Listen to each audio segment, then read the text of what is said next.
Ukraine's war effort in crisis as Russia launches record drone, strikes vertical bar. Latest updates.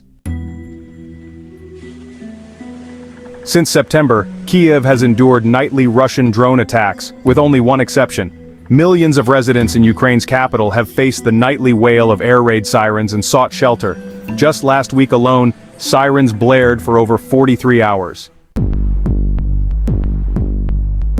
These attacks aren't isolated to Kyiv. Cities like Kharkiv, Zaporizhzhia, and Odesa are also experiencing relentless drone and missile strikes, a new phase in Russia's campaign seemingly designed to wear down Ukrainian resolve. On Saturday night alone, Ukrainian air defenses detected a record 145 incoming Shahed drones.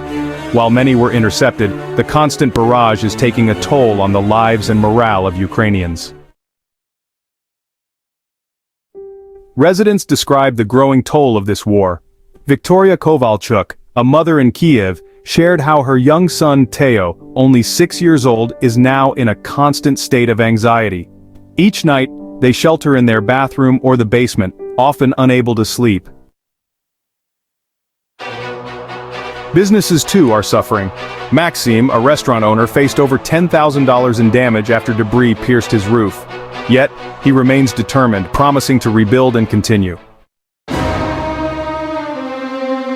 Air raid sirens freeze life in Kyiv. Bridges close, public transport halts, and neighborhoods on either side of the Dnipro River become isolated. Deputy Mayor Konstantin Usov says this disruption severely impacts the city's economy. Across Kyiv, volunteers, some from Ukraine's Supreme Court, Parliament, even the opera, stand guard on rooftops with machine guns, determined to defend against low-flying drones. Judge Yuri Chumak says, "At night, we are on duty continuously. There are attacks every day now." These drone attacks, though often aimed at intimidation, have claimed lives. Recently, 15-year-old Maria Troyanivska lost her life. Her school remembers her as a bright inspiration who brought joy to everyone around her. As these attacks wear on, Ukrainian morale is showing strain. A recent survey by the Kyiv International Institute of Sociology reveals that those supporting continued resistance has dropped from 73% in February to 63% last month. On the battlefield, Russia is making incremental gains in Donetsk. Ukraine faces manpower shortages, especially near Pokrovsk, where Russian forces are exploiting weak points in Ukrainian defenses. The prolonged war has tempered hopes among Ukraine's allies.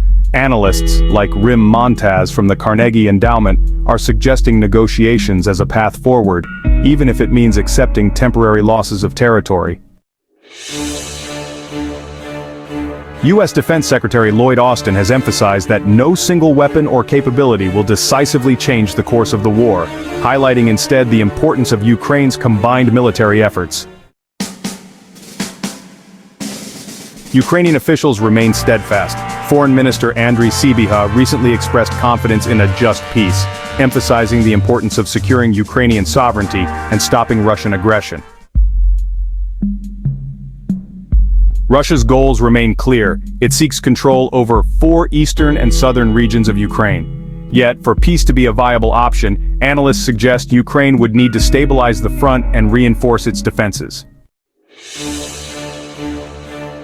As global discussions on resolving the conflict intensify, Donald Trump's election victory brings additional speculation. Trump has suggested he could end the war swiftly, with Vice President-elect J.D. Vance favoring a demilitarized zone to freeze the conflict along current lines. Despite the odds, Ukraine's resolve remains unbroken. Supreme Court Judge Yuri Chumak says, "Our mood is patriotic, it hasn't changed. We are ready to go all the way. The path ahead may be uncertain, but Ukraine's spirit remains unwavering."